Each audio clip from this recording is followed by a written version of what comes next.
vlog post. I'm actually outside. You might hear some cars and birds chirping, but I just wanted to change the scene a little bit. So my post today is for all the moms who are thinking about becoming photographers or who've just recently become photographers, and this is just my point of view of something that I always see. I don't understand why when just because we're moms and then we decide to like photography, we're called moms with a camera. If a dad decides to be a photographer, he's not called a dad with a camera. But anyway, I don't understand why automatically moms that become photographers automatically I don't understand why moms who automatically become photographers think that they have to be portrait photographers. This is nothing against portrait photographers. I love portrait work. I have a lot of great friends that are amazing portrait photographers, but I just don't understand why it is automatically assumed that because you have kids, you're going to be good with kids, you're going to be great with families. So for me, when deciding what I wanted to specialize, I did try photographing families, but I really felt like it wasn't my strong point. I mean, I can't even take photos of my own kids, let alone somebody else's.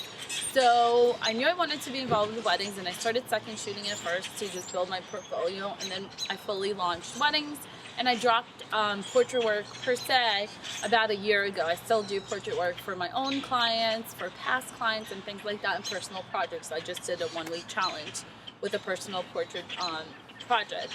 So the pros about being a wedding photographer, if you're a mom, is, in my opinion, I think you have to actually work less throughout the year. So instead of having to do 3 to 5 sessions a week or more in order to be profitable, I can choose to do 20 weddings a year. And yes, wedding season does get a little cramped, and you are going to miss a lot of weekends. But let's face it, when my kids get home, I take them to the bus stop in the morning and they're home with me. So all that time I spent during the week, I try to make up for that. I try to have family nights. I try to spend more time with them because I know I'm going to be away on the weekend. So I don't see that working on the weekends as a con. When moms are like, oh my weekends, I'm like, really? It's only, if I'm doing 20 weddings a year, and if I'm doing 20 engagement sessions, which are actually not usually during the weekend, then I'm all good. I'm still spending a lot of time with my kids. And yes, you do have to change some things around. Maybe winter vacation, you have to take vacations in winter when you're less busy, etc. But I don't see how that gets in the way of me spending quality time with my kids at all. Another thing is people automatically assume you're a mom, you're gonna be great with kids. I'm just really kind of okay with mine and photographing mine, and just families are not my forte. So what I encourage you is go try it out. Second shoot, third shoot, assist. Or you could photograph couples if you don't feel comfortable in doing weddings, because it's not, you don't only have to do kids or children. If you love that, great, stick with it. If you want to be a newborn photographer, wonderful. But my advice to you is to really try everything out and decide for yourself. And don't automatically assume that you have to be a portrait, kids, or baby photographer. I have many friends who said, I never even thought about that. I never even considered anything else but I'm here today to challenge you to see for yourself and see. Other complaints sometimes I hear about portrait photographers or moms who are portrait photographers not wanting to do weddings is that they'll say, I don't want to deal with bridezillas. Well, my answer to that is I really don't deal with bridezillas, because once you know the kind of client that you want to work with, once you know your style and your brand, you really attract like-minded people and people who will get your style and your brand. And when you educate your client, a lot of things are really taken care of and addressed, and providing great customer service as well.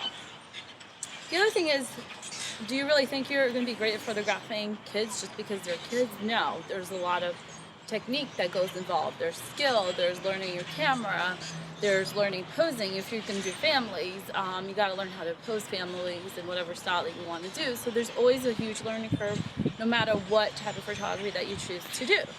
But my overall wish for you is just really do what you love, and rock it. Thanks so much.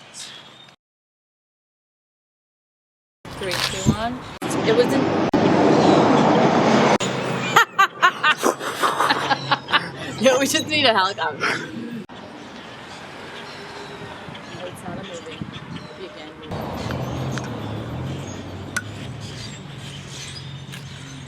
Alright, so. Want me to take a picture? Can I take some pictures of you? I want one. Of you? I do. Are you sure about that, Josh? I'm my friend. Take pictures of your friend? Yeah, you are perfect.